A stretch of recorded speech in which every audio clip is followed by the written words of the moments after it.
नमस्कार.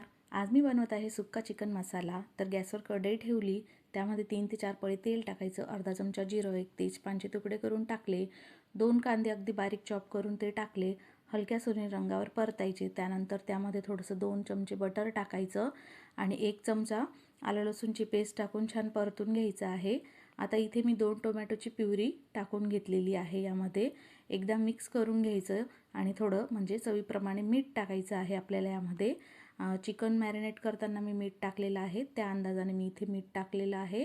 छान टोमॅटो शिजेपर्यंत परतून घेतला. आता यामध्ये 1 चमचा कसुरी मेथी हातावर क्रश करून टाकलेली आहे आणि नंतर मसाले टाकायचे आहे. तर 2 चमचे मी धना पावडर, 1.5 चमचा लाल मिरची पावडर टाकली आणि अर्धा चमचा काळा मसाला घरगुती आणि इथे मी टाकलेला आहे चिकन मसाला एव्हरेस्टचा, तर तो 1.5 ते 2 चमचे टाकायचा. थोडीशी हळद टाकायची, मसाला तेल सुटेपर्यंत परतून घ्यायचा.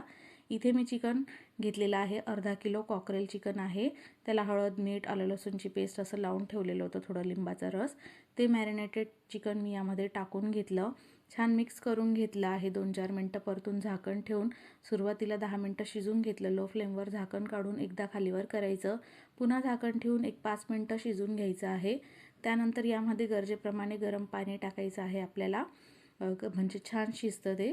आणि तुम्हाला जर लाटपाट हवं असेल तर थोडंसं पाणी तुम्ही वाढवू शकतात. इथे मी थोडंसं अर्धा ते पाऊण ग्लास पाणी टाकलं, मिक्स केलं, झाकण ठेवून चिकन शिजेपर्यंत हे छान शिजून घेतलेलं आहे. चिकन शिजलं.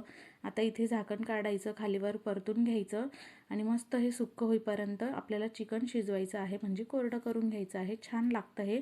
तुम्ही टिफिनलाही नेऊ शकता, प्रवासालाही नेऊ शकता आणि 1 ते 2 दिवस छान टिकतं. हे रेसिपी आवडल्यास लाईक, शेअर, सबस्क्राईब करा. धन्यवाद. भेटू पुन्हा. Bye bye. See you.